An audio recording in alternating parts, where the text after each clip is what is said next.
Yes.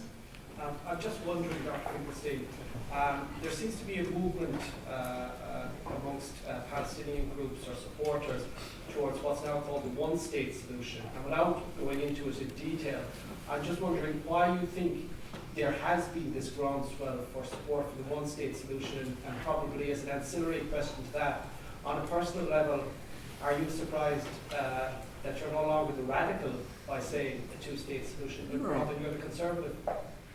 No. First of all, on the there's no groundswell support for one state. There's no ground support for anything. There's nothing much happening right now. Why people, the solidarity movement has gone to one state, it's perfectly obvious. If you can't get half a loaf, why not ask for the whole loaf? If it seems as if two states is not within reach, which many people feel it's not within reach, well then why not ask for one state? I can understand that reasoning, the logic of it, but you'd have to convince me of two things. You'd have to convince me, number one, that two states is not within reach, and you'd have to convince me that one state is more within reach than two states. I think neither of those propositions is true. I think the second proposition is positively insane. If Israel will not abandon the West Bank, if that's, you claim, Israel won't withdraw. Israel won't give up the West Bank. So if that's true, you think it's going to be easier to get Israel to give up a Jewish state? Does that make any sense? If two states is remote, one state is another time warp. As to being radical, depends on what you mean by radical.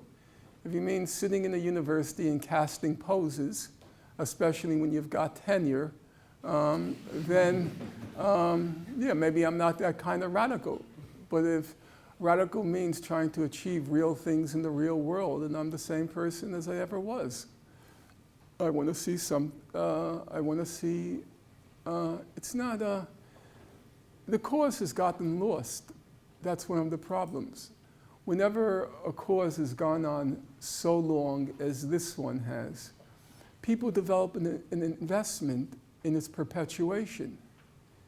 You start up this website, you start up that group, this business. There are supposedly, the last I read, it's hard for me to believe it, that's what I've read, there are 10,000 NGOs in Ramallah now. That means 10,000 organizations which are paid for by foreign countries, mostly European, to facilitate the peace process. And if you're in an NGO, compared to the salaries of ordinary Palestinians, it's quite good. I've not been there in a while, because as most of you know, I've been banned, but I'm told Ramallah is a pretty impressive lifestyle now. And so you develop a stake in perpetuating the situation. And so you don't even want to think about realistic solutions, because part of you doesn't even want it to end. That's what happens when it goes on too long. I remember, just on a personal note, there was an organization in the United States, I don't know if it's still around, it was called the March of Dimes. And the March of Dimes was a charity for polio, to find a cure for polio.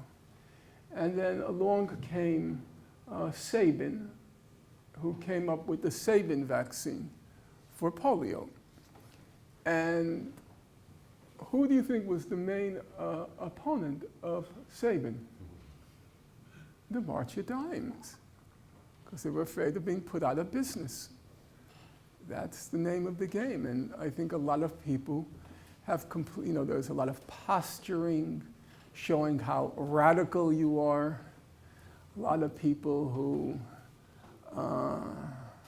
developed a stake in the perpetuation of this. I mean, I have to admit myself,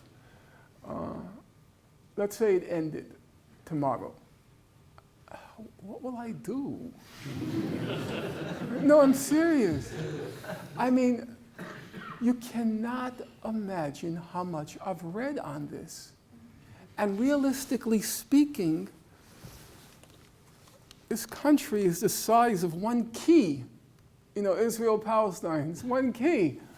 And so, like, if it ends, okay, what am I going to do tomorrow? I have to fight that. No, you have to fight it. It's Chairman Mao used to say you have to, Mao Zedong, for those of you, anyone know Mao Zedong? Raise your hand if you've heard of Mao Zedong. Okay, we're dealing with a semi-literate audience. He used to say you have to fight self. He didn't fight self as hard as I think he should have, but I used to internalize that fight self. And here you have to, in a way, a resolution of the conflict has become for many people a requirement is to fight their own self-interest, because so many people have become invested in this conflict in 10,000 crazy ways. It's nutty, but politics is not only about what you read in textbooks. I've seen enough, and I see all these strange manifestations that if you actually talk about it, people are kind of bewildered, but no, those are realities. So I don't worry about whether or not I'm radical enough. I worry about whether or not I am correct in my analysis. And nobody has a monopoly on truth. And political analysis is a tough game. So obviously I'm flawed like everybody else. I can make errors in my judgment. But as of now, this is my judgment, and I'm not going to adopt a radical cause if I don't see it has any possibility whatsoever of being realized in the actual world. Just ask yourself a simple question. In every major struggle, whether it was Vietnam, South Africa, name whatever struggle you want to think about, it required major regional support by strong state powers. South Africa couldn't have happened without the African Union. It required the solidarity of all of Africa, and then it spread out, but it required that hardcore of, South African apartheid was an affront to every black person in Africa. It was a regional continental cause. So South Africa had the backing of a whole continent. Vietnam, however heroic it was, and it was very heroic, wouldn't have gotten anywhere without the Soviet Union and then China's support. It's just a fact. They needed that military support. Can anyone name a single country in the world, one country that supports one state? One. There's no support for it. So how are you you're going to win a cause against the whole world? Palestine? GNP minus 20 is going to win a cause against the whole world? These are flights of fantasy as well. They have nothing to do with the real world. So why would I want to do that? So I could show how radical I am and go to the next conference every 6 months. These radicals have a conference.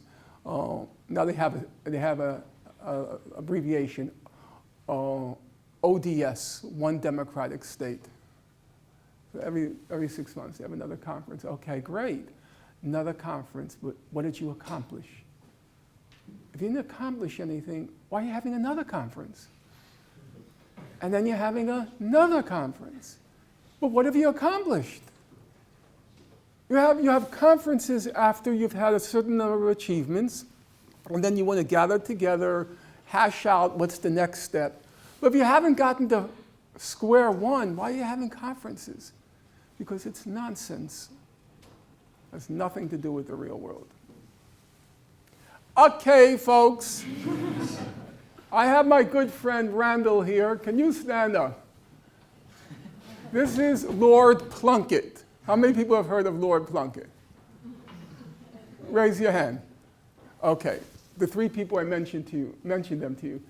And I came to Ireland deathly ill. I literally blacked out the day I was going to board the plane, but I couldn't let these guys down because I know he worked so hard, this fellow here. And he was a gentleman about everything. He told me how he purchased a new suit for the occasion.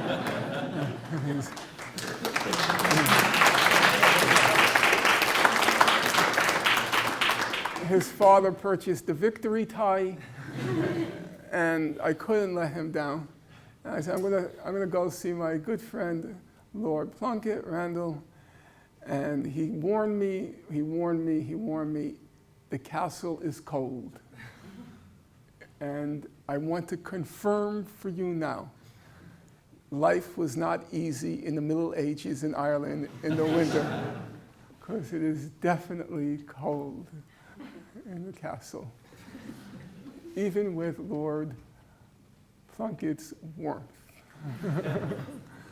Okay, nice to meet you, and best of luck. I think I'm supposed to sign books, is that correct? No, we'll do that later. And Okay. I'll distribute them. So if you guys email. So anyways, in gratitude of him coming, deathly ill, can you please give warm thanks to him? No, I'm fine, thank you.